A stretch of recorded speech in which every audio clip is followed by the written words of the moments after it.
Hi everyone, here we are again. Same old, same old. Non-duality is what we call it, that's one label. But any label you put on it will not be it.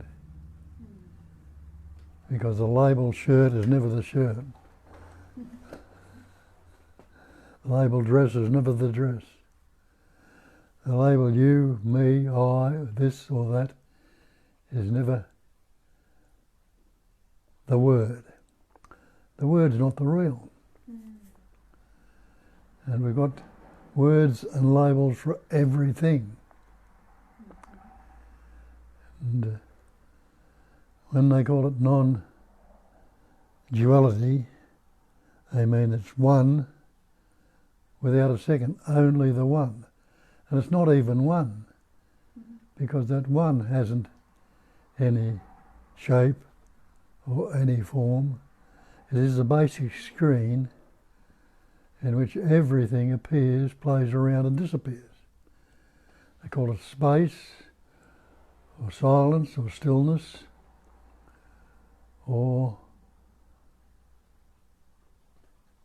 the awareness is another label for it. Awareness, or God, or whatever other label you put on it, are only ways we're trying to be pointed out to us. It's the one essence that's patterning, shaping, forming, expressing and appearing as everything. And the great traditions are formed around that. But having to use words to describe it, that's why all the different traditions are around there. Hindus, Buddhists, Jews, Christians, Muslims, all the different traditions are pointing to the one essence. And that's where the confusion has come in, and that is lost sight of. We've taken on the persona. Persona comes from the word, that's the word persona comes from the Latin, meaning mask. We've got a conceptual image on ourselves. Take ourselves to be persons, individuals, separate, instead of seeing or recognising, recognising, it's been cognised many times throughout your life, that we are that one innate intelligence. I use the term intelligence energy, which is just another label.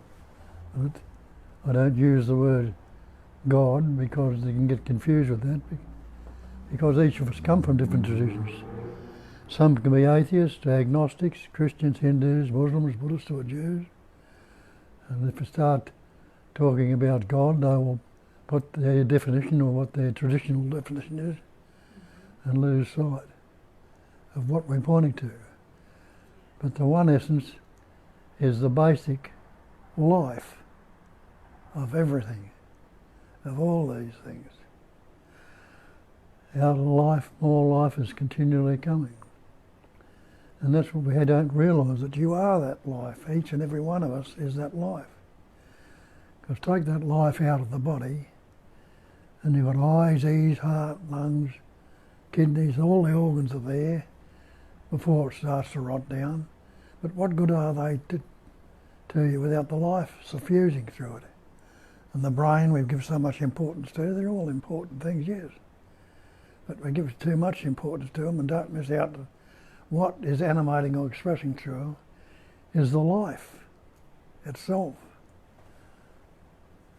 Just the same as your computer, I use that as an analogy. It's got all that information in it, some amazing information. But what good is it to you if the power's not turned on? And what good are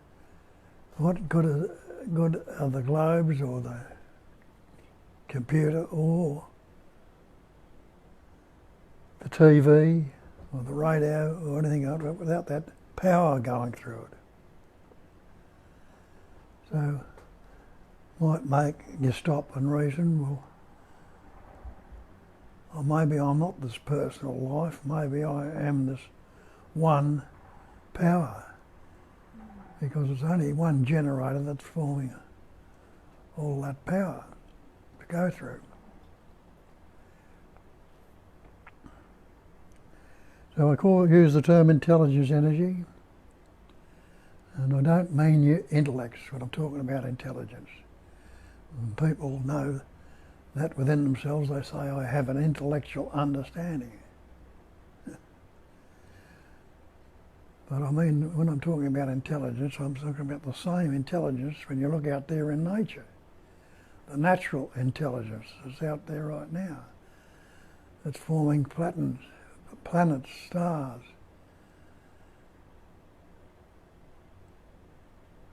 All this cosmos, and it's that causing the earth to go around the sun, the seasons to come and go, the tides to come in and out. And it's that same essence that's breathing right now. It's beating your heart. It's growing your hair in your fingernails. It's digesting your food.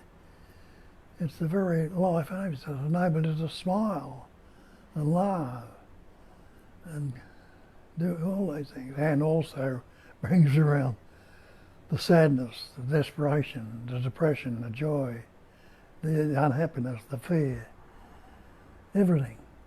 All different patterns, shapes and forms. But the shapes and forms are only vibrations of that intelligence energy. Intelligence energy is what I like to call it. Intelligence is knowing. And anybody who's not knowing right now, it's another name for it. Or it's awareness. Anyone who is unaware right now, that's being. Anyone who's not being. And so we call it awareness. But can you tell me what awareness is? Can you give me a label or a thing that's apart from the word? But it is the life itself that's enabling those words to function. It's forming this manifestation. And everything in it, this cosmos. And the way it patterns, shapes and forms implies it's suffused with a wondrous, amazing intelligence to even this body, with its heart, lungs and liver and all the organs and the sinews and the blood and the vessels and the nerves, implies it's suffused with a wondrous and amazing intelligence. And the brain, and if that life energy is not going through it, it's useless. So it's the very life that's patterning, shaping and forming in everything. And that's all this manifestation is. It's made up of things, what we call things. So you and I are things. The trees are a thing, the flowers are a thing, the space is a thing, the sky is a thing. Everything is things. And basically, it is no thing. But the things are the labels or the names and forms we put on it. The names and forms. Sat, Chit, Ananda, Nama, Rupa are the 5 factors of Hinduism. Sat is existence. Chit is consciousness or knowing. And Ananda is loving to be.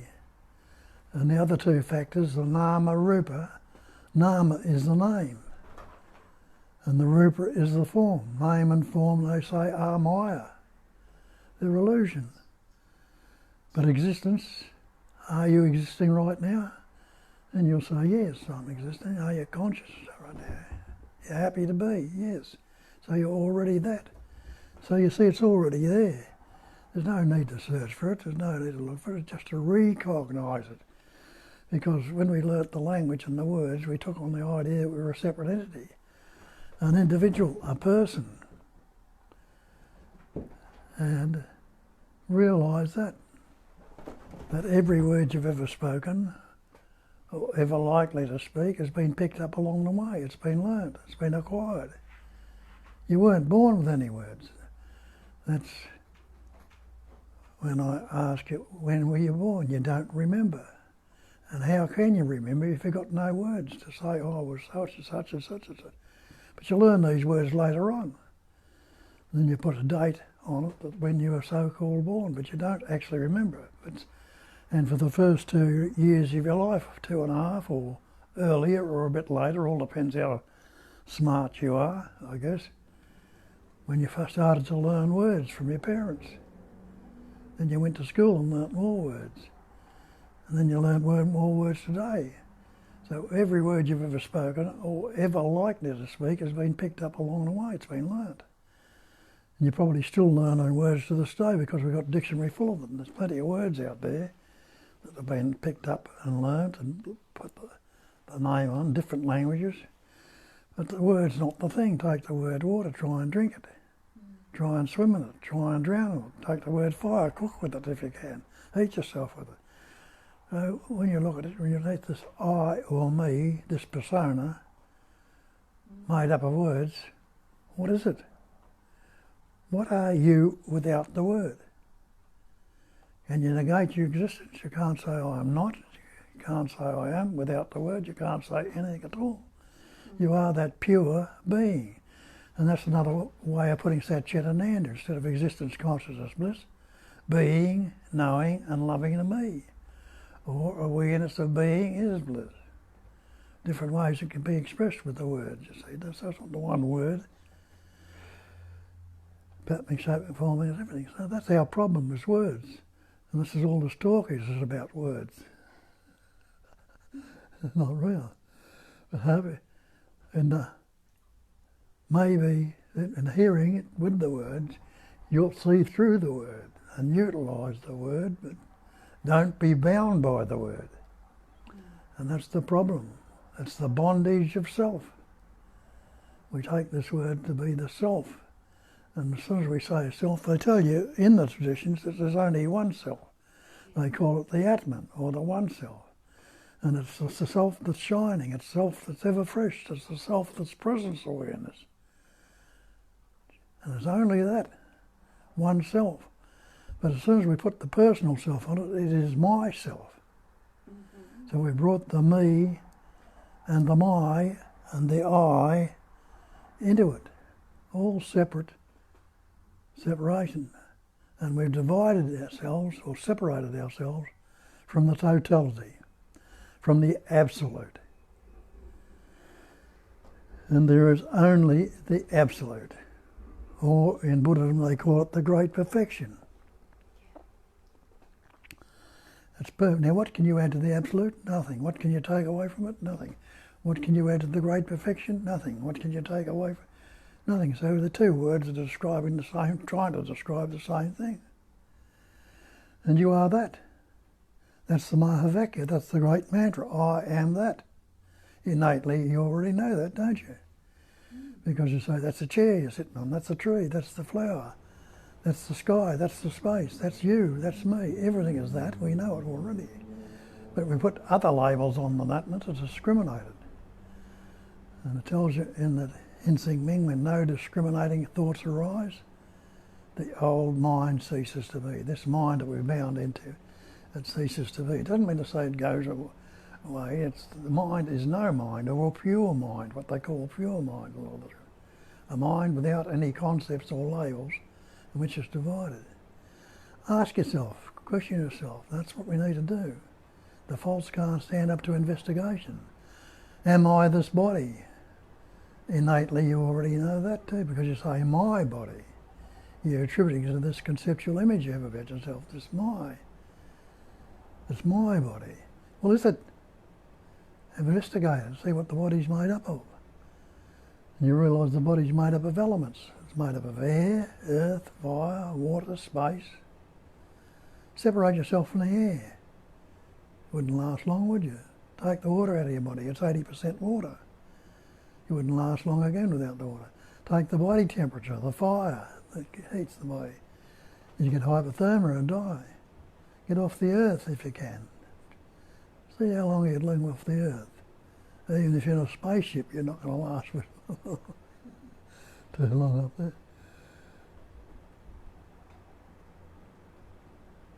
Get out of space if you can.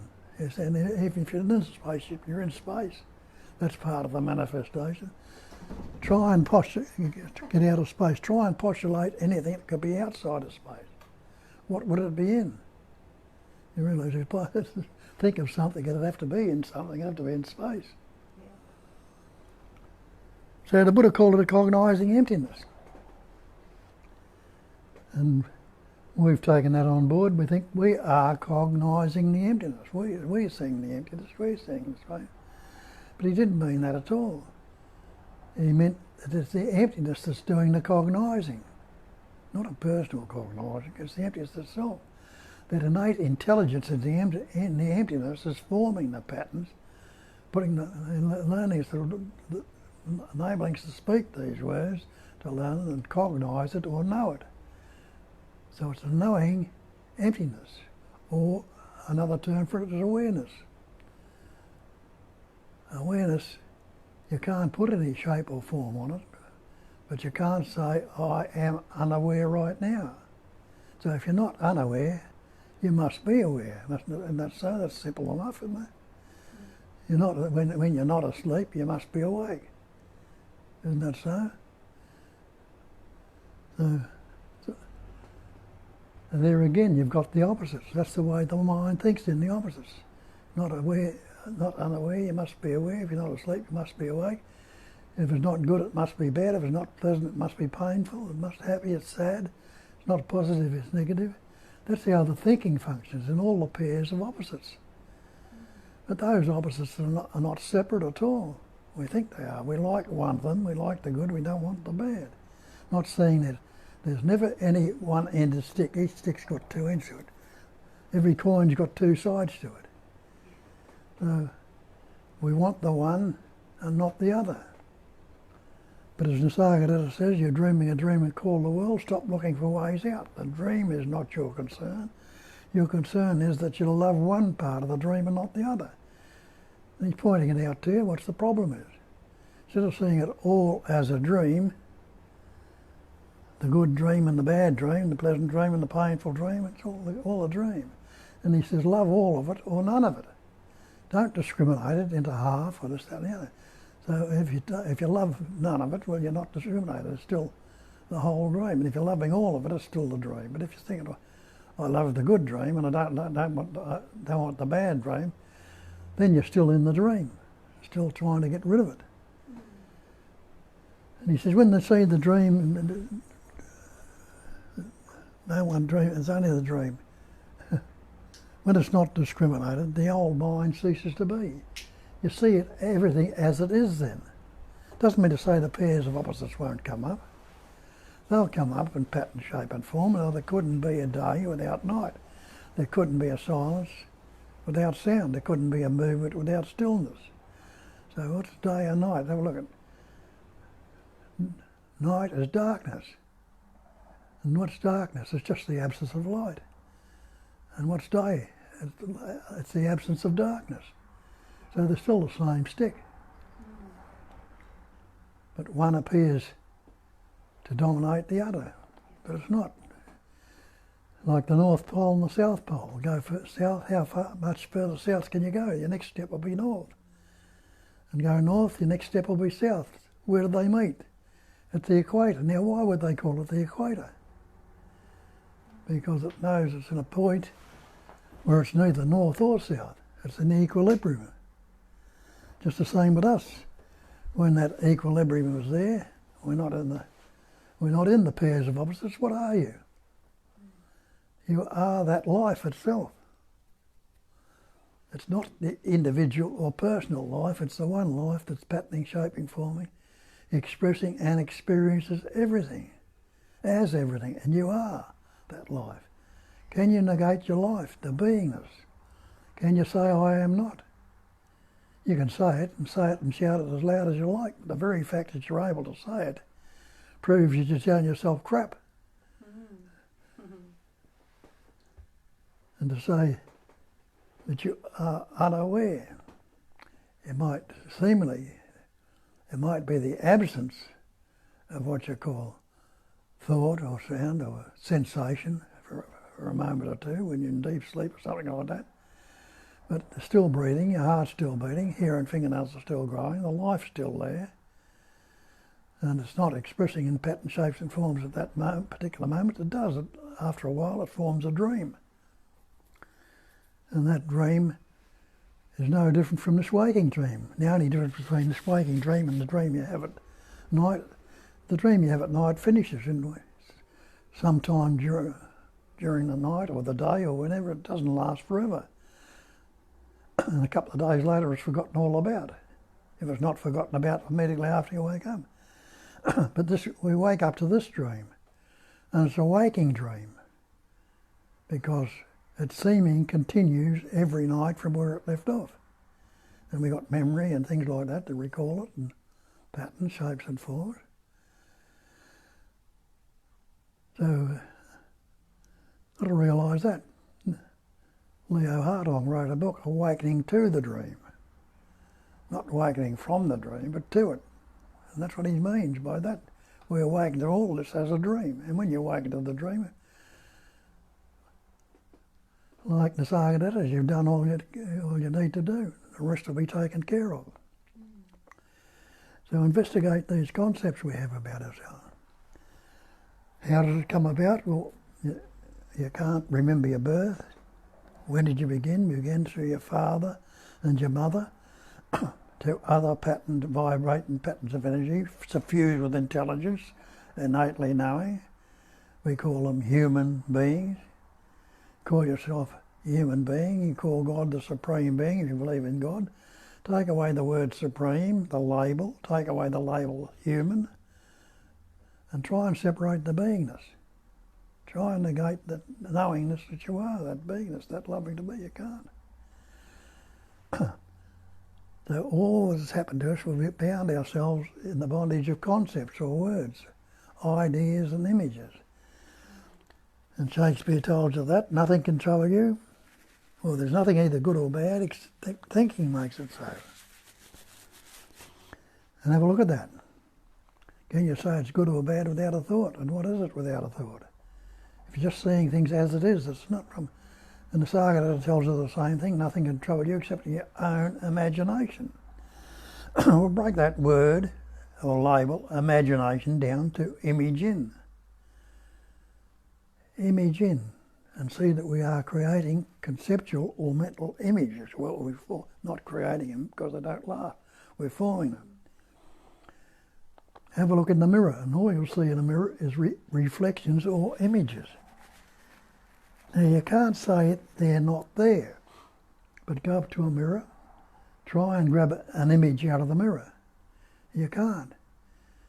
So you can't say it is there.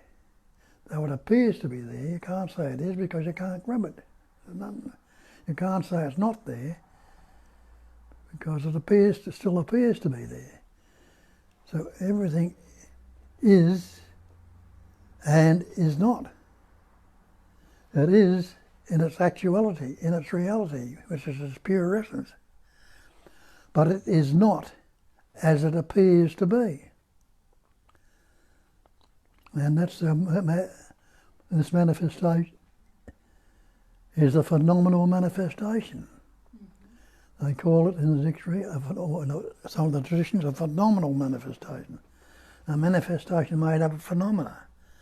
And look up your dictionary definition of phenomena, and the definition of phenomena is that which appears to be. So whether you believe it or not, it's still only appearance. It appears to be so, this phenomena. Looks solid and substantial to the thing that's looking at it, the body-mind seeming solid and substantial. But break them down and see, put them under a microscope and see how solid this body is. See what it's made up of. It's made up of elements, earth, air, fire, water, space. those elements can be broken down to subatomic particles, neutrons, protons, electrons, whatever.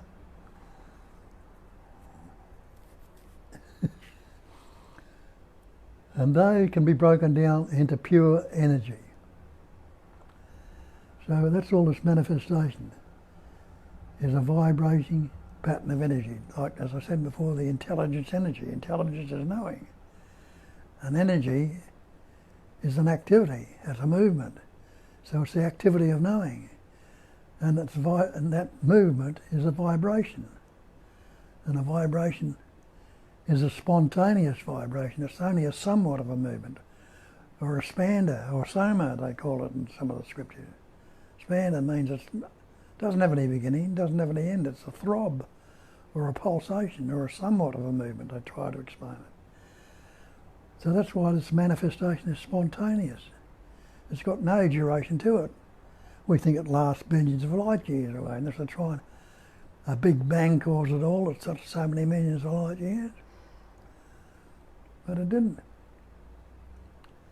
How could it? Because it hasn't got any duration. Time is duration. You want to say something? No, light years is a distance. It's not a time. Hmm? Yeah, just go on. Yeah. Yeah. We have some questions. All right. That'll do. Okay.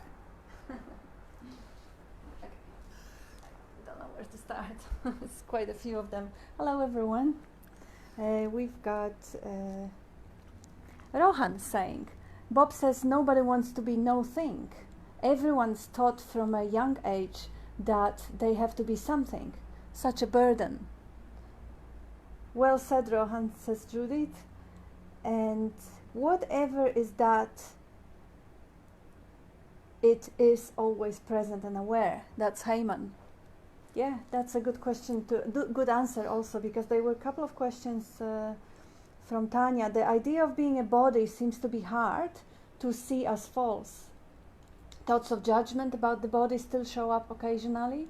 I know the word is not the real, so the judgment thought is not true or real. Not sure what my question is. Maybe the judging thoughts will always appear.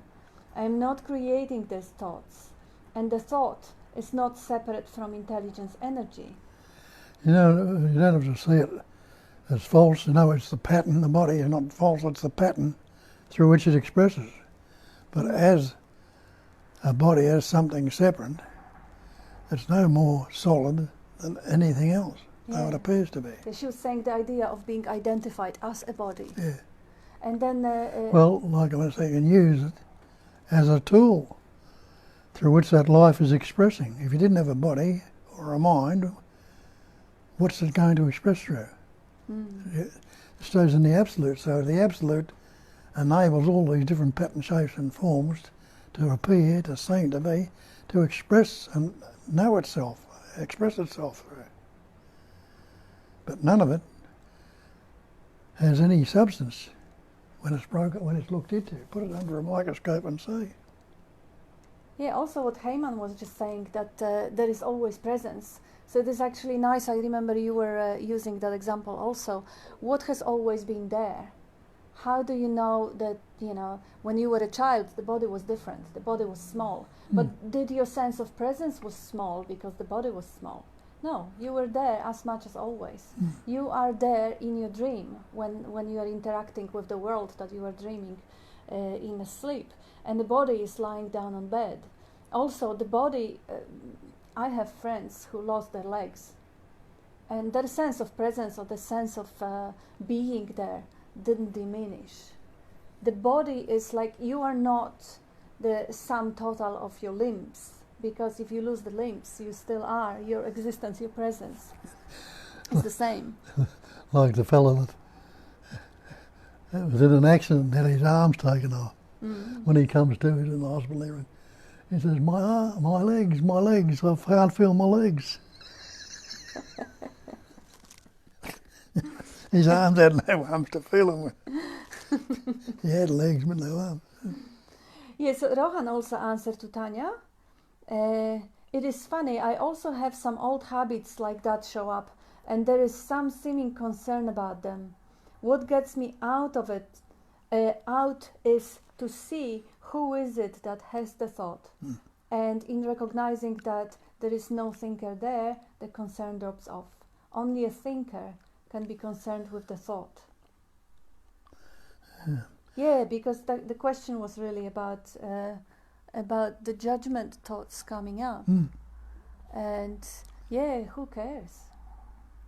That's the answer Rohan was actually giving. See, it's formed like we, as these body minds, we form tools to utilise. Yeah. Knife and fork, chopsticks or something like that, you know. Or spanner or wrenches and things like that, they utilise that. They're not us or we, but they're very useful instruments. So that innate intelligence has formed bodies and trees and flowers to express through. Yeah. Instruments to which you use. It's a costume. It's a funny dress. Tanya says, if you don't believe or take on the idea that you have to be something, there is no problem, and you may see you are nothing.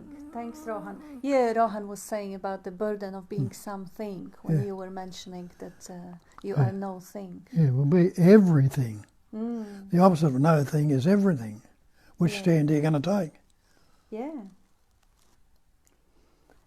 Tanya says, laughing, oh wow, it doesn't matter what thought shows up. Thoughts have no power. Life, intelligence, energy is the power. The thoughts are not referring to anyone. No center or reference point can be found. Laughing out loud. Who are the thoughts talking to? Must be talking to other thoughts. Laughing. The thoughts are starting to be seen as laughable. Yes. Yeah, good, yeah. Beautiful. So when somebody calls you a bad name now, thoughts are laughable, they can laugh at it. Yeah. Somebody accusing you of horrible motivations.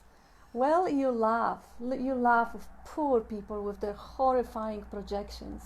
You feel sorry for their projections because they're obviously talking about projecting out their own selves. So, yeah, laughable.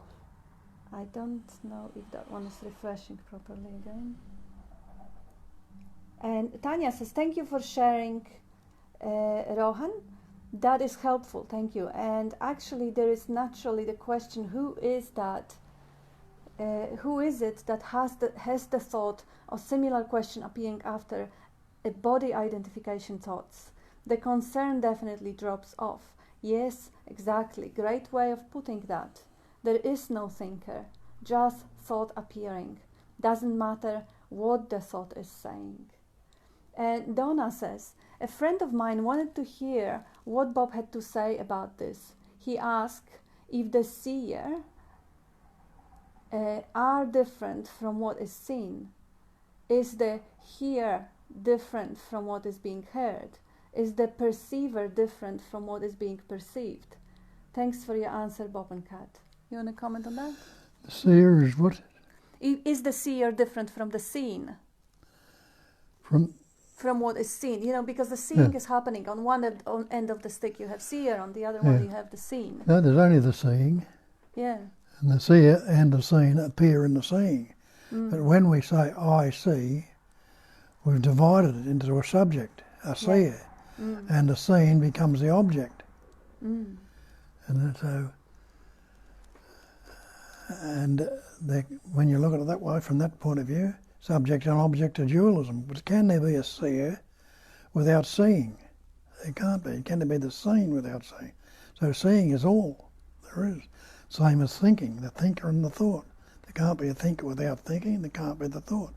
So though there are two appearances in the seeing or in the thinking, two different, might be the semi-subject-object in it, that's when the mind comes into it. Without the mind, what is there is still only pure seeing. Yeah. And to answer it just in one word, everything that is manifesting is uniquely different. Yeah. Every part of the manifestation, like the seeing or capacity of seeing or space of seeing, is unmanifested. And then the manifestation of the seer and the manifestation of the seen and the manifestation of the hearer and the heard and the fingerprints and the eyes and the snowflakes and the blades of grass and every single piece of manifestation that seems so separate is also uniquely different. It's almost as if that infinite creative power does not repeat itself. So if there is the appearance of the seer and the appearance of the seen, the manifestation is not repeating itself. They will not be appearing as the same thing. Even in the mirror, they won't be the same because they will be, polarized, or they will be reflected in a way. So every single thing that appears as a phenomenon is uniquely different. The question is, are we going to dwell in phenomenon, or are we going to go to the source of all phenomenon? Because discussing which tree is bigger or better, or is the seer bigger or better than the seen, obviously the question is actually quite strange, because referring to the experience, the seen is constantly changing. The seen is never the same because all the atoms are being replaced, and there is a movement going on, and there is transience going on. So it would say that the seer is also changing. And yes, the assumption is correct, but is it changing the same way? Nothing is the same. Not two things in the manifestation are the same. But again, this is irrelevant, really. What we are focusing on is not the duality of the seer-seen, but a coming back to the non-duality of pure ing, the process of seeing, functioning, being. There's a beautiful saying I forget which one of the texts is in something, I forget now. Seeing no thing, yet it is seen. Yeah. So all this manifestation, as we pointed out earlier, is no thing. So we're actually seeing no thing, yet we see it in all the pattern, shapes and forms it's appearing in, but not missing out on the truth of it. And that's what happened when we were kids. When we started to learn words, our parents didn't understand it, so instead of telling us to look in and see that you are the totality, you are the absolute, they're saying look out there and acquire, accumulate, add to and amass whatever you can. So we learnt these words and tried to hang on to them and get a better job, more wealth, a good relationship, do all these different things, keep acquiring and amassing. But and accumulating it, you never got enough from that work. You're never out of always in the problem. But if you're seeing, recognising it's all as no thing, and you are that essence itself, it takes its proper place in there. And that's another even better answer, I would say, for Donna's friend who was asking it, what you just said. Everything is a no thing, so in the manifestation it is uniquely different, but in the essence it is one and the same. It's not even one and the same in essence, because it is one. So the sameness suggests that there is two identical things. It's not two, it's one. So the seer and the seen are only conceptually, only in the imagination, they are made to be two. In reality, they are no two. They are both same in essence, which is same both the no thing. And that no thing, in the filtering of the computer, in the imagination, the projector here, they become two things, hearer and heard, even though it's just one vibrating life. That's a nice question to ponder upon. It has many angles, as everything. It can be addressed from various angles. I think, there was, Amarnath says, seer and seen are divided by phenomenal, by mind appearance. As a veil of non-dual awareness, separation is lost on investigation. Beautiful, Amarnath. Yes, that's a nice, simple answer. And I think there was Donna's answer. This was my answer. There is no one who is the seer, the hearer, the perceiver. There is simply seeing, hearing, perceiving. As with everything, they are simply arising from nowhere. the mind divides it into seer and seen. Notice if there is actually a person there that is experiencing any of this. Yeah, beautiful. And when you say nowhere, swap that around. Take the W off the where Yeah, and put it on the NO, and then you've got now here. that's So it's right. always appearing now here, not nowhere. Yes, I wonder. Heyman says that which is aware of body remains aware after body eaten by a great white shark. That which is aware of body remains aware after body eaten by great white shark. The great white shark gets a bit more intelligence in it.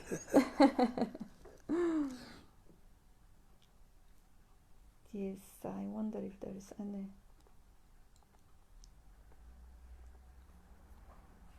John David, if anyone is new that is watching, please don't be afraid to ask questions, as you are with a very loving family here. Thank you, John. Yes, please don't be afraid to ask questions. And some of the questions are answering themselves coming up, and that's beautiful too. It is beautiful, yes, because I didn't disturb you when you were having a spiel. Some questions came up and some answers came up. And yeah, what a well, I was just wonderful... filling in time with the spiel. You're feeling in time, okay. What a wonderful instrument the body is, Tanya says. Yes. Yeah, amazing. That shows that there is an amazing intelligence functioning in this so-called phenomenal world. Yeah.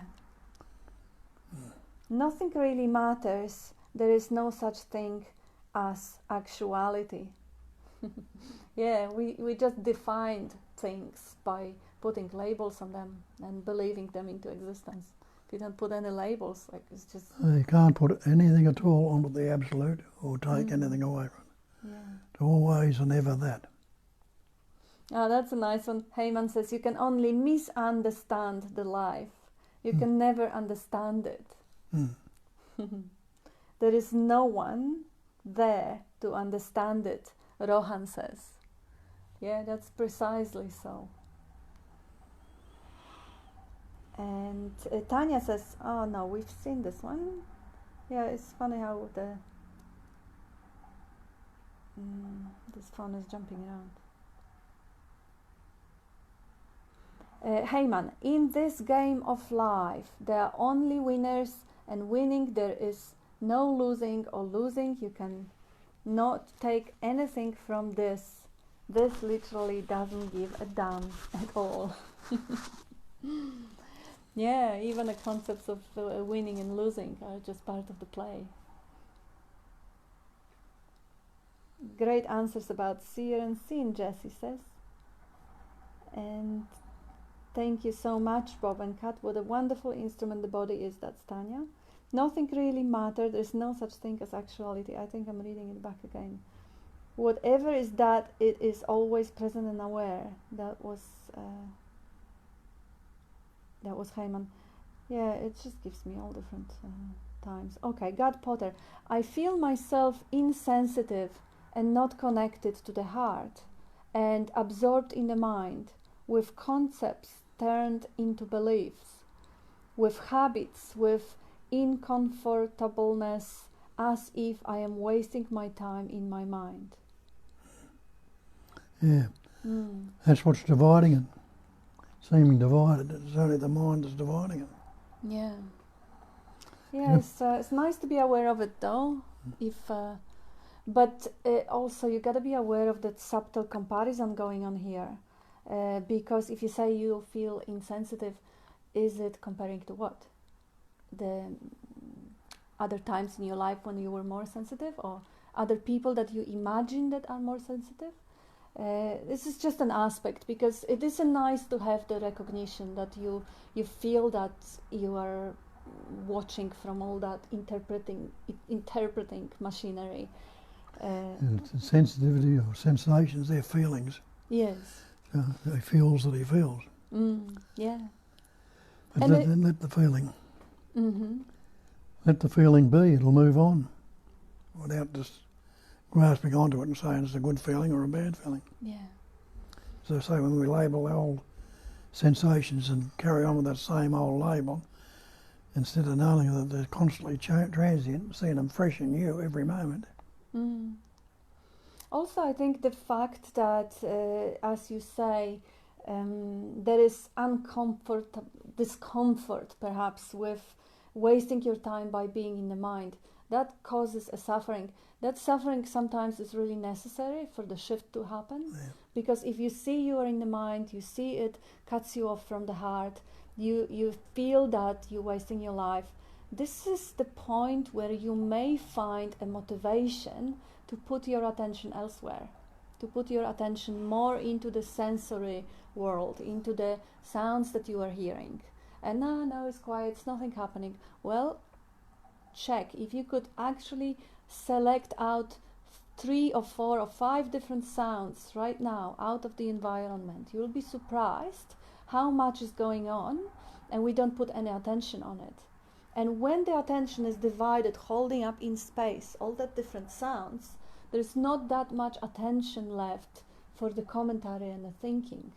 And as you open up yourself to that space of sounds, you may open up yourself to the sensations, perhaps on the back, the jumper or the head, or maybe tensions in the body, or maybe even the breathing, or maybe even seeing what is being seen. Maybe the smells are present. Anything that is happening through that channels, the sensations, will be happening presently. And if the attention is divided between that seeing, hearing, tasting, touching, smelling, it is less of it available for the thinking. Then you are more grounded in the present moment, less in the conceptualizing. That's already a relief from that suffering. And over time, it may develop to a love affair with the presence, because not only is the relief there, but it is a joy, a natural joy, because the relaxation comes from not regurgitating that story of dissatisfaction and lack and incompleteness. So that life is already resolving. So if there is a dissatisfaction and recognition of being in the mind, that's the time where inspiration may show up to actually experiment with that presence available all the time. Not that you're going to be doing it, it's just the openness that life creates by the tension.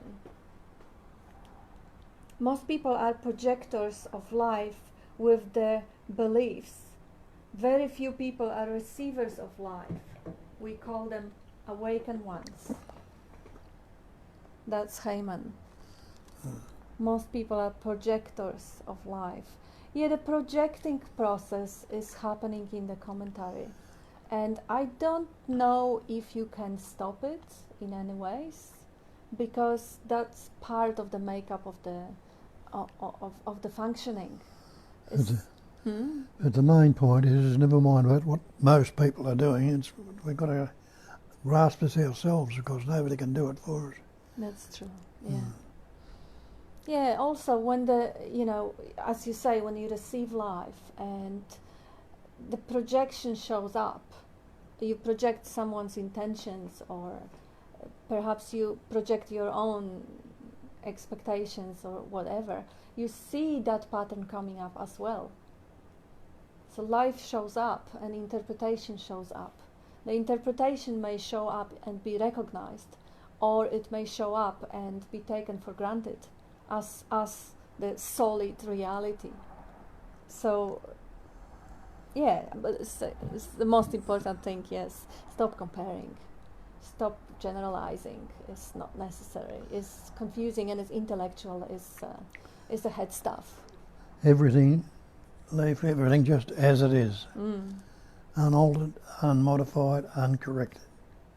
No preference, no partiality, no comparison. And I don't mean, when I say stop comparing, I don't mean that you are the doer and you can stop it. It's again something that comes up which may inspire you to realize that this habit pattern of comparing comes up often, and it is to be recognized. And just recognise it's all the one. Yes. It's always and never that oneness. Mm-hmm. Nothing excluded. Yes. And now we have, if you wake up to the oneness or not, it is just similar. That's Heyman. Yep. Yeah, if you wake up to the oneness or not, it is just similar. Yeah, waking up to the oneness is realizing that there is no one to wake up. When there is no one to wake up. And nothing to wake up to. Exactly, yeah, that resolves itself. It doesn't matter then. Everything is perfectly resolved in the unborn mind. Yes. That's the mind without thoughts, is the unborn mind. Heyman says, in order to remain alive, there is no need for the body. In order to remain alive, there is no need for the body. But you don't know anything about it if you haven't got the body to express through. There's only life, that's what I say. Yeah. Yeah, there is only life. In some places it has the bodies, in some other places it doesn't have the bodies of trees, the bodies of bacteria, or the bodies of light particles, or no bodies. Like, yeah, it's who is to remain alive? There is really no one who is alive. There is just life. And now Tanya says, laughing out loud, oh wow, it doesn't matter what thought shows up. I think we must have read that one. Thoughts have no power. Life intelligence energy is the power. The thoughts are not referring to anyone, no center or reference point. Yeah, this telephone is just doing funny thing. It's just showing me very, very different comments at different times. I'll just try and see a different setting. Okay, they are better now. Heyman says, I am body of nobody. John David, I love the analogy Nisargadatta uses about the forest. Imagine a thick jungle full of heavy timber. A plank is shaped out of the timber and a small pencil to write on it. The witness reads the writing and knows that while the pencil and the plank are distantly related to the jungle, the writing has nothing to do with it. It is totally superimposed, and its disappearance just does not matter. The dissolution of personality is followed always by the sense of great relief, as if a heavy burden has fallen off. Beautiful, beautiful. Yeah, the writing disappears. Heyman, when you are able to see everything as it is, you are enlightened. And again, there is no you to see everything as it is or to be enlightened. Things are just, cognizing emptiness is cognizing. Amarnath, field of awareness as complete awareness felt without personality. Brad, I still get very upset, disgusted and sad when I hear news stories about child abuse. In such cases, it is natural to be angered. I imagine harming the abusers. These thoughts arise naturally to me. Yes, it does to me. You don't like it, but... I would not be very happy if I heard about the tragedy or drama or child abuse and I felt elated. Honestly, yeah, it's kind of spooky. I mean, it's natural to feel. We do respond to the stories, but if you saw the child abuse happening in front of your eyes, you probably wouldn't be having time to get upset. You would be probably finding yourself in action. And Bradley, what is it that is cognizing these thoughts? What substance do the thoughts have? Where are these thoughts appearing? Only you can investigate your mind. Yeah, that's a good point. Yes, it's a beautiful point actually. Even what Bradley was answering to Brad, use even your upset thoughts, which I would say are socially healthy and desirable, but you can still use them to actually investigate where do they come from, what are they, what's the substance of it, and what is presently now, because the history, the story of child abuse is causing the response, causing the reaction. But is it really what's happening? What can be done about it? And how can that be used? That's a nice... Well, all the ego's there, most of the problems with ego are for self-gratification. There's no self-centre or no ego to gratify. A lot of this stuff's going to drop off. Yeah. And you're left with life, being, knowing and loving to be. You love all of it or nothing, none of it. Yeah. Yeah, that's right. Heyman, science and scientists will never know the truth. Who knows? Who knows?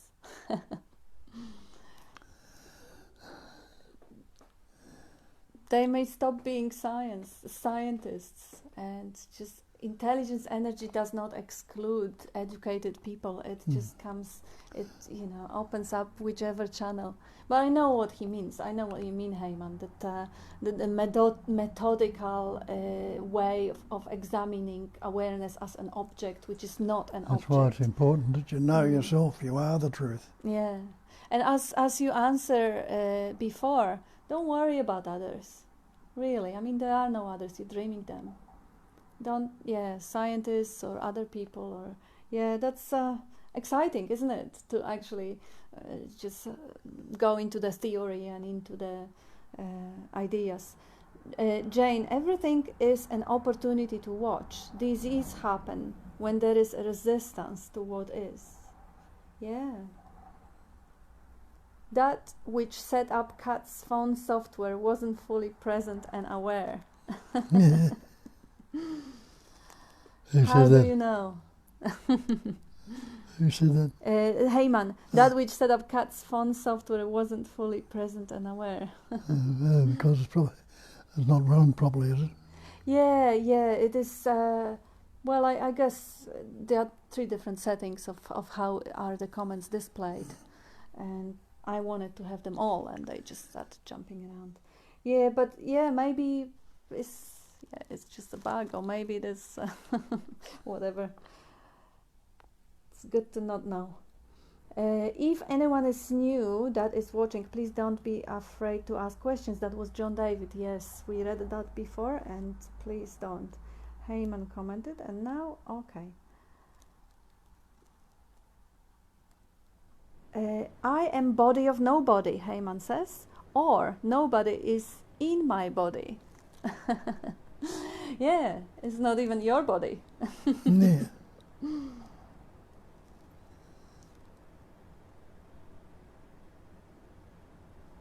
Yeah, I think we are.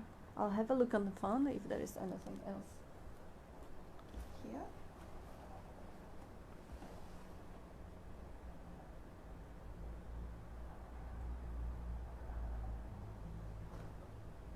Heyman says, Bob Marley was right. Don't worry, be happy. Motion is an illusion in the great stillness. It is Atul. And Bill says, awareness would remain awareness without the body, but without that story. There is only this, says Heyman, that which is stable, identified as that which is moving. They're just not 2. There is no you, yet there is only you. That's Heyman. I wonder why is that one not showing.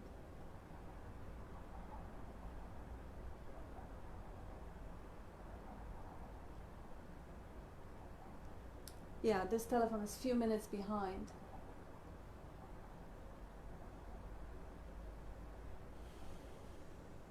Amarnath says, replying to Heyman, Nisargadatta Maharaj said body is just thought, sensation, perception only. We are without thought, like in deep sleep, in wakefulness too. Yep. And thus, I am learning to question everything that I assumed was true, including the I that assumed. Thank you. Thanks to you, dear Bob. Love you forever. That's Taz. Good. Amarnath. Oh no, we've seen this one. Oh yes, Amarnath. Nisargadatta Maharaj said, thoughts appearing in universal awareness for consciousness, not for the self-center. Beautiful. And now Rohan. There was a question from Chris Geig before that must not have showed up. Can you clarify how the idea of karma fits into this? The notion of good and bad and even karma must be conceptual, and this is not real, right? Thank you, Rohan. Yes, it didn't show up. Yes, so can you explain, Bob? Well, karma is so-called cause and effect. It can't be an effect if you're not relating to a cause. And we got the idea that about karma and build a story around it. We'll get this problem and it'll come back on us and all the rest of it. But basically, it's the one essence. Mm-hmm. Yeah. If you believe in it, well, that needs to be questioned and recognised. Yeah. Yeah, so the question here shows that the concept, the notion of good and bad and even karma must be conceptual, and this not real, right? So it's not real. Yeah, the idea of good and bad, Shakespeare has it addressed well.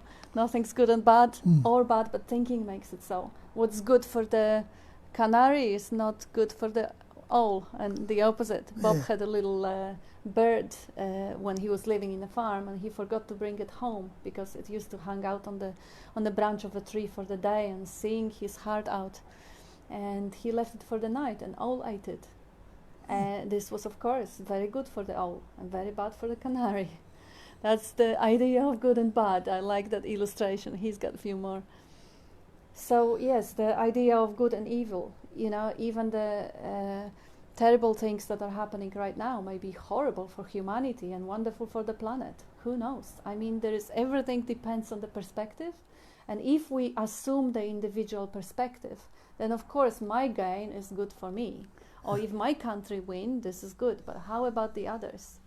That is a self-center playing out again. But it's the one essence expressing through everything, as everything, what's lost, what's gained, what's lost. Yeah. And I like to look at the idea of karma as something that creates and regurgitates the habit. So if you do something bad, you will habitually be more likely to do something bad again. Let's say if you steal something, then you steal an apple from the garden of your neighbor, and you kind of compromise your values.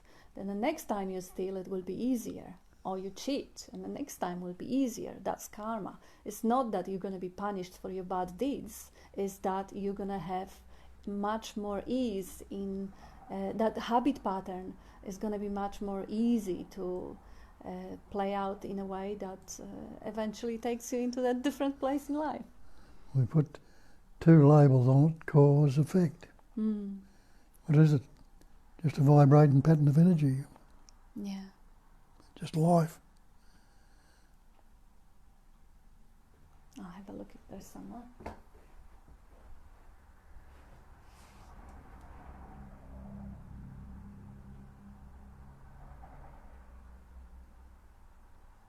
Amarnath. Dream should be present for karma, but there is no dreamer available to have reality. And Heyman loves canary singing. Don't give a damn about others, they don't exist. Heyman. And Amarnath replying to Heyman, we are universal love itself, not the lover or beloved.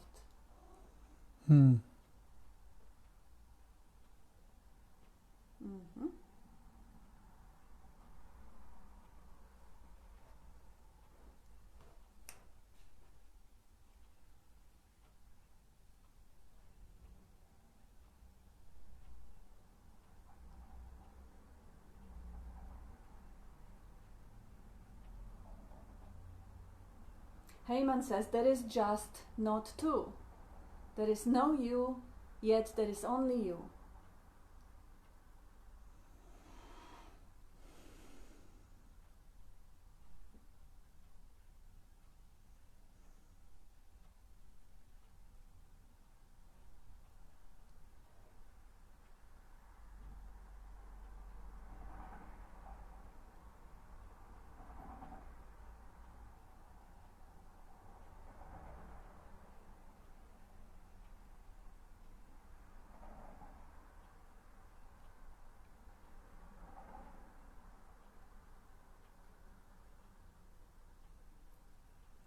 Yeah, I don't see anything more on the phone. Haman, in order to be a lover, you have to become beloved. That is Rumi.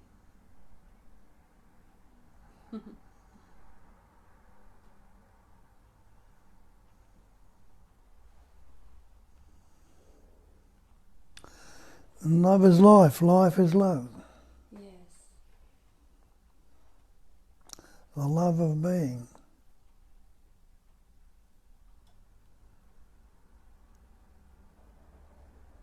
Yes.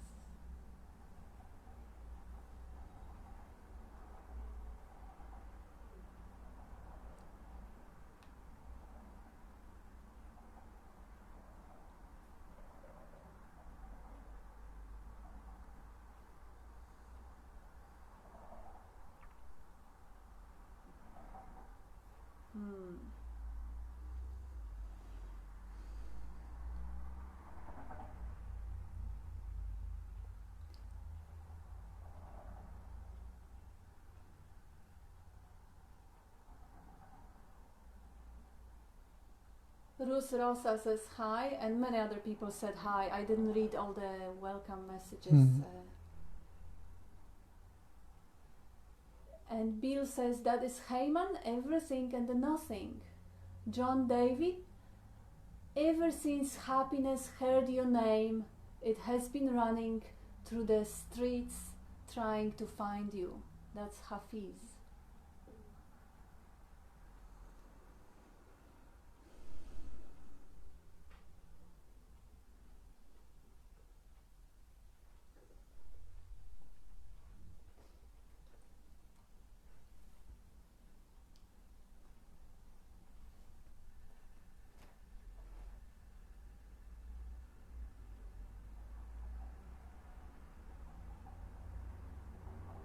Atul, it is not even perceiving, perception is happening in it, and it is you. Muji.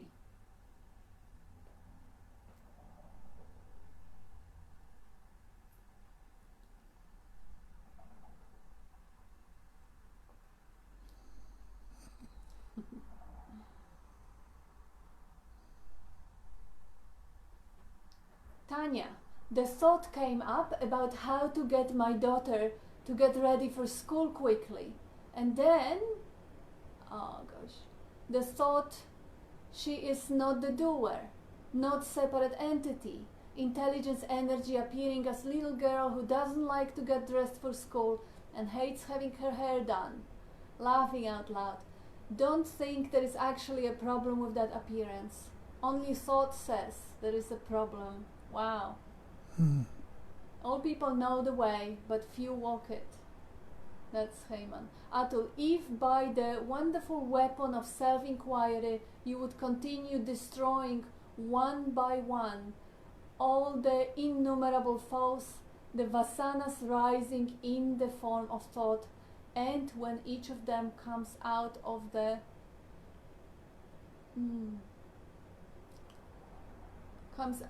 fourth Chitam, the enemy's fort will be finally in your hands. Ramana Maharshi. I'm going to sleep. Yeah, I see. I would just add that it's a beautiful quote, but just recognize how self-inquiry is not done by you. Because it kind of feels like, okay, I will be doing it diligently. And it feels this way quite often. And it's okay. It just appears this way. But it arises out of nowhere, because everything does. because there is no you to make it, to do it. So if it arises, good on you. If it gets inspired by instruction, yeah, that's fortunate too. And it just is as it is, what it is. We can finish earlier if there is no questions. Yeah. Yeah, Bob has a birthday in a couple of days. So you can wish him happy birthday, or you can join us on Zoom on the birthday day on Tuesday night, which is gonna be, yeah, it's still gonna be Tuesday in America, isn't it? I'm not sure. Everybody's going along pretty well with the sound of it. Yeah, it seems like they are rather beautiful insights than the burning questions. There is, which is keep wonderful. recognising, Yeah. reminding, Mm. and recognising. Yeah, you are the, like there was Atul, I think he says there's no perceiving, it's not no perception, just perceiving. That was a quote from Muji. Yes, you are that perceiving, you are the space of hearing, of seeing, of tasting, touching. The ing on it just comes from Yeah. seeing, hearing, tasting, touching, smelling is going on, functioning spontaneously. As soon as you bring the I into it, I see, I perceive, I experience. You formed a subject. You've formed. That's the beginning of duality, seeming duality. Yes. There's no such thing, never was, never will be. But they've taken on the belief, unquestioned belief. So are you the consciousness in the body, or are you the body in the consciousness? Yeah. You are the consciousness, and within you the body was growing so that you can see, hear, taste, touch, smell. You are the consciousness giving itself a means, giving itself a senses to experience the dream as solid, to experience itself as other. This is a ride. This is an amazing ride. You are the totality, the consciousness. You wear the costume like you have the glasses or binoculars, or you have this analogy of reasoning capacity. People have no capacity of flying naturally, but they have capacity of building airplanes. So you don't say, I'm airplane. No, you have the airplane that makes you fly. You have the body that makes you see, hear, taste, touch. That's the consciousness giving itself a means of experiencing and expressing. I see if there is anything more.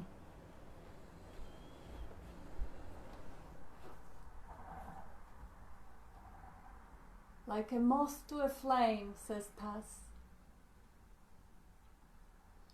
Happy birthday, the unborn. Oh, you've got some happy birthday, advance happy birthday wishes. Plenty of them. There is no inquirer or was to be inquired, Amarnath says. Atul, here is no difference between embodied and bodiless. To the Supreme, the subtle and gross states are the same. The Supreme is the same, whether it's named or unnamed. Beautiful. Why lament then, O mind? Who I'm the was that? same self in all, Avadhut Gita. Yeah. That was very good. Yes.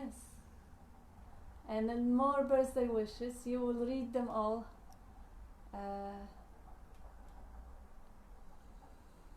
Nothing is wrong. Thank you for the reminder to full stop. That was Tanya answering to Megan. And Nick says, hi again, Bob and Kat. Nonetheless, I often find actions and rebellion arising spontaneously, say, against the horrors and injustice inflicted upon humanity. But I find that as long as there is no personal ownership, it is egoless. Yes. And Atul, if by wonderful weapon of self-inquiry, I think we read that, to continue destroying, we read that question by Ramana Maharshi.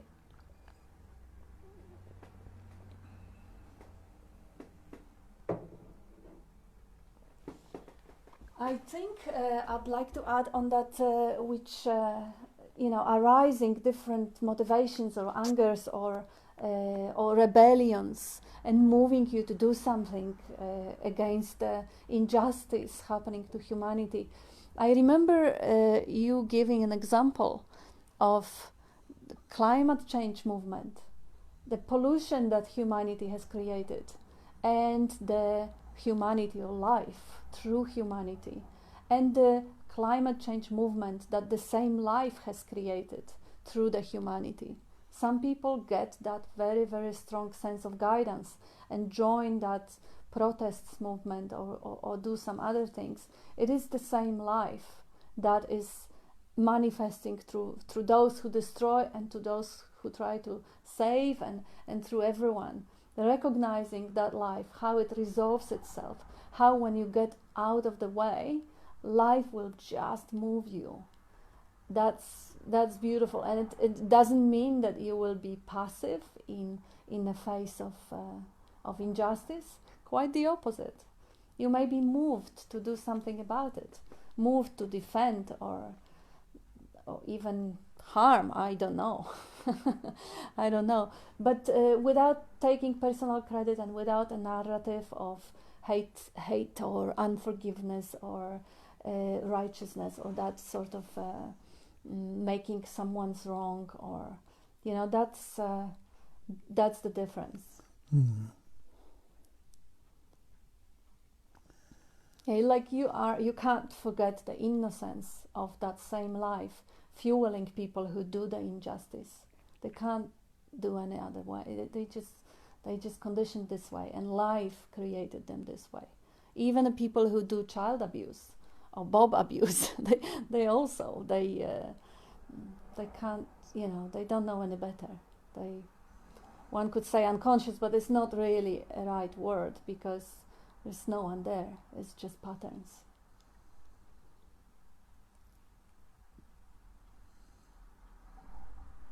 Yeah, and a lot of more happy birthday wishes. A couple of more days, but yeah, we'll not have big celebrations as usually. We'll not go to Sophia's with a bundle of friends, which is just times have it this way. The health situation and political situation, all of it. But I'll make him a really, really nice cake. With all the goodies in it.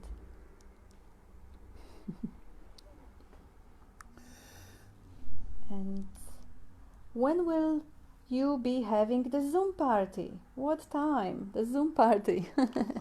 I'm not quite sure if that's going to be a party. It's probably going to be a spiel again and a question-answer session, because that's the best thing. That's what Bob enjoys the most. But we may sing. We may sing on the beginning or the end of the meeting. And this is Tuesday night Melbourne time. So it is 7:30 in Melbourne. What time it is going to be, I know that in Texas it's 4:30. I know it from Kavita, so in the morning. So that's a little bit hard. And in Europe it's going to be like 7 o'clock or 8 o'clock, 7:30, 8 o'clock in the morning. So it's kind of more convenient. But yeah, that's the times that Bob always have for the last 30 years or so. So. Sorry about today, but I'm not moved to talk. Yeah, you did a good spiel. Yeah, and I see there is my daughter that passed away 12 years ago has the same birthday, 21st of July, like Bob. What a beautiful coincidence, says Tanya. Beautiful.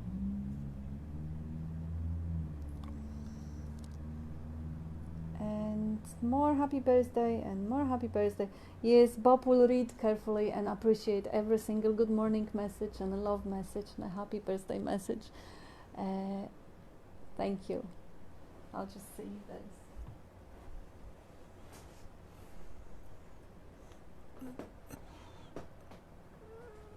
There is no inquirer or what to be inquired. And more wishes, more wishes, more wishes.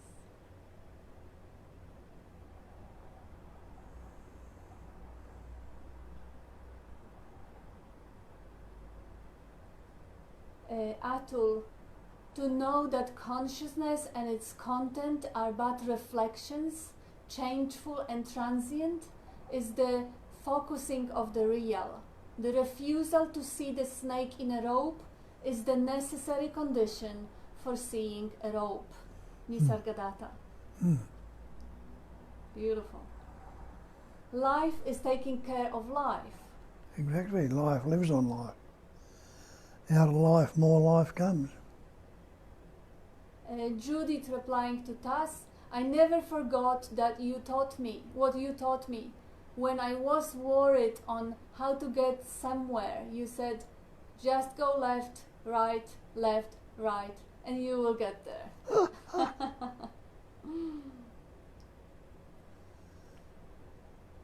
And Bill, yes, it's meant to be the way it is. And happy birthdays from Brazil. And Judith will definitely be singing on Zoom. Thank you, Judith. And Tanya, thank you so much, Bob and Kat, and thank you, Rohan and Megan, sending so much love. Glad to hear you will be having lots of yummy goodies on your birthday, Bob. I know you will have an amazing day. Every day is amazing. It doesn't mean if you don't feel moved to talk, Bob. It doesn't matter if you don't feel moved to talk. Instead of moving downstream with the mind by connecting to an object that you experience, move upstream to find the source. Don't go with the flow, go in the opposite direction, upstream. Instead of, oh yeah, that is from Papaji. Love, gratitude. Yes, I'll just say that all the instructions that are given, go downstream, go upstream, go with the flow, go against the flow, are to inspire for whatever is going to resonate within you. Because Papaji was very, very clear that there is no one who can follow instructions. It's just resonance. Some people would resonate with the go downstream, and what it means for them, only they can say. Some people will resonate with go upstream, and what it means, again, only they can say. So the words are only tools, like Raman Maharshi was saying about the thorn. The words or thoughts are thorn, which may be used to remove the other thorn, like the who am I inquiry is to remove the I. And yeah, that's we've got another one from Tas. Oh no, that's private.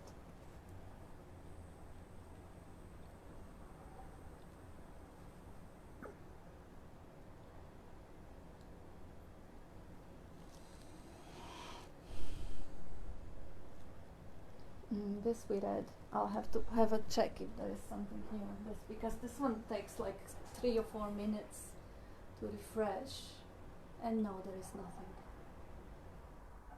Yeah, we can wrap it up if you want. Yes, I think so.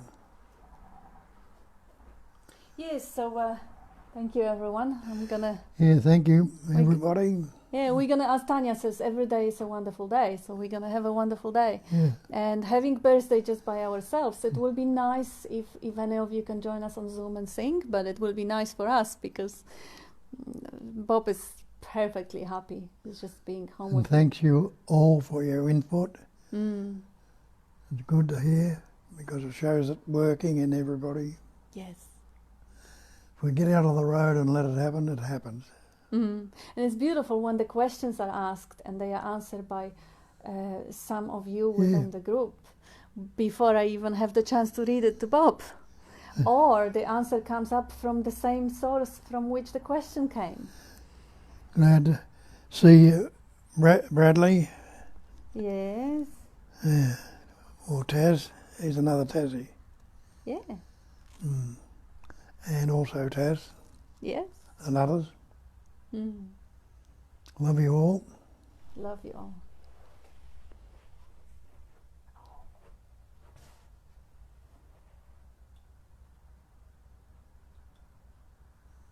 I see one more comment which says, when the supreme reality is not understood, the study of scriptures is useless. And a study of scriptures is useless when the supreme reality has been understood. Yeah. Adi Shankara. Good one. That's a good one to end it. Thank you.